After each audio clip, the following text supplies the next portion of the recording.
Pernahkah Anda mendengar kata meretas? Ya, tepat sekali.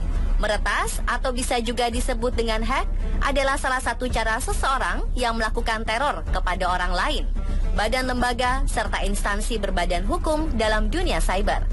Umumnya pelaku peretas ini masuk melalui jaringan internet sebagai jalan menuju akses kejahatannya. Selain mengganggu aktivitas secara online, kasus peretasan atau yang dikenal dengan hacking secara hukum sudah tergolong aktivitas tindak pidana dalam dunia maya. Ada beberapa kasus peretasan yang pernah terjadi dan sempat menghebohkan masyarakat Indonesia, seperti kasus peretasan yang berhasil dilakukan oleh seorang anak asal Indonesia yang menghack satelit di Cina. Kemudian ada pula aksi anak muda yang berhasil menghack situs KPU sejak masa pemilihan presiden 2014 silam. Bagaimana aksinya? Berikut On The Spot merangkumnya dalam 7 kasus peretasan paling heboh di Indonesia.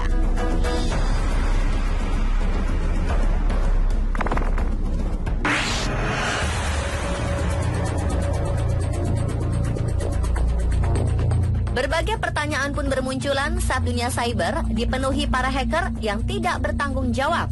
Salah satu pertanyaan muncul ketika seseorang asal Indonesia bernama Jim Giovedi, pakar teknologi informasi asal Bandar Lampung, diminta untuk menggeser satelit.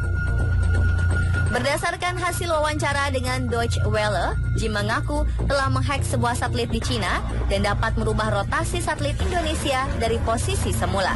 Hal ini dilakukan dengan sengaja dan sempat membuat kliennya menjadi amat panik. Menurut kabar, pria berusia 37 tahun ini mampu belajar meretas hingga teknologi komputerisasi secara otodidak.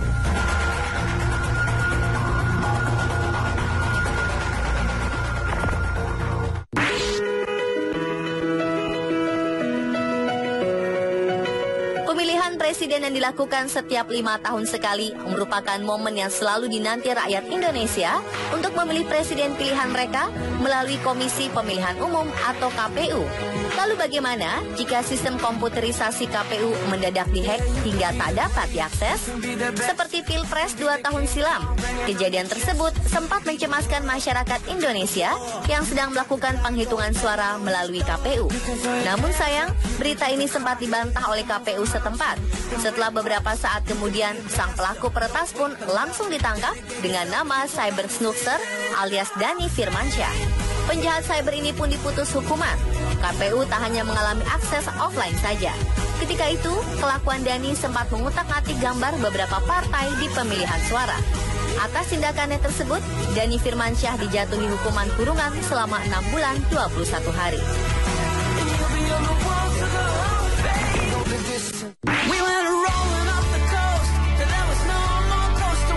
Saat warga Indonesia sempat dihebohkan dengan kabar hacker asal Indonesia versus hacker asal Australia. Salah satu penyebab utamanya adalah ulah spionase Badan Intelijen Australia kepada mantan Presiden Indonesia Bapak Susilo Bambang Yudhoyono dan sejumlah petinggi negara sekitar pertengahan tahun 2009 silam. Pasalnya ketika peristiwa tersebut terungkap setelah aksi Edward Snowden, mantan pegawai National Security Agency telah membocorkannya. Sontak dari hasil kebocoran, rahasia negara tersebut terungkap. Serentak para hacker Indonesia yang tergabung dalam Anonymous Indonesia melakukan serangan di ranah cyber. Setelah aksinya tersebut, tak lama pihak Australia pun mengirim serangan balik dari Anonymous Australia yang meretas ke beberapa situs pemerintah dan korporasi.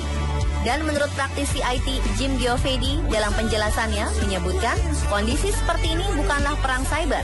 Karena yang dimaksud perang cyber itu adalah cyber harus dideklarasikan oleh pemimpin negara dan memiliki tujuan yang jelas.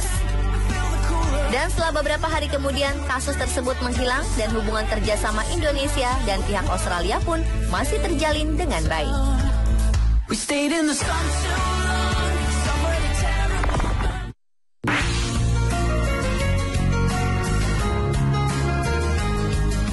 Hacker pun sempat terjadi di Komisi Perlindungan Anak Indonesia atau KPAI.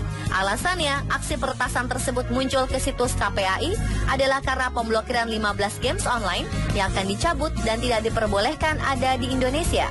Serentak pemblokiran pun terjadi pada konten berbahaya seperti kekerasan dan seksualitas yang tidak layak dikonsumsi oleh anak di bawah umur. Mendengar informasi tentang pemblokiran konten games yang tidak layak ini, sontak muncul beberapa dukungan dari masyarakat Indonesia. Kehebohan pun terjadi karena dampak dari ulah seorang hacker yang telah meretas situs KPAI dan sempat diblokir secara online. Namun setelah beberapa saat kemudian, kabar peretasan ini pun menghilang.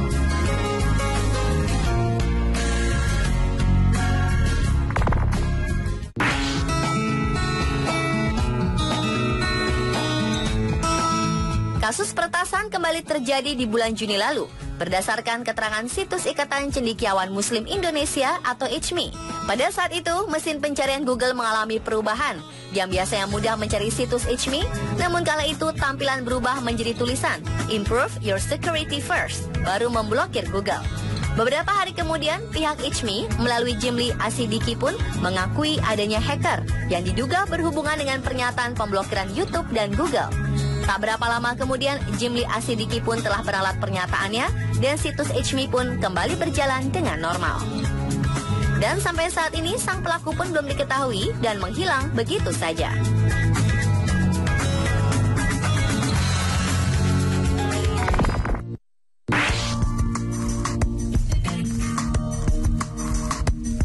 Aksi hacker pun terjadi pada tahun 2015 lalu.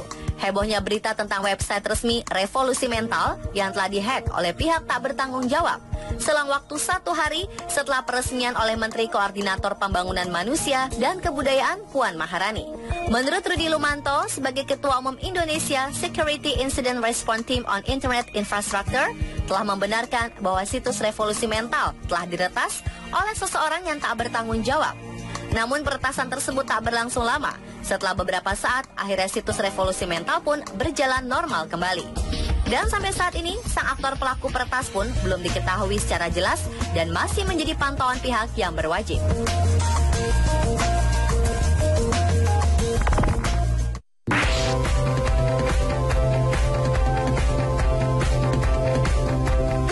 Tak hanya kantor pemerintah pusat saja yang tengah mengalami serangan hacker, situs Pengadilan Negeri Palembang pun telah diretas hacker tak dikenal.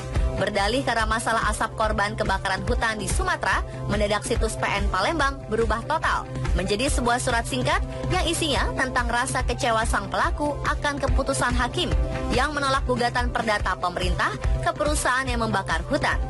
Selain isi sebuah surat rasa kecewa, ada pula kode nama guns_berry_angel.id saja.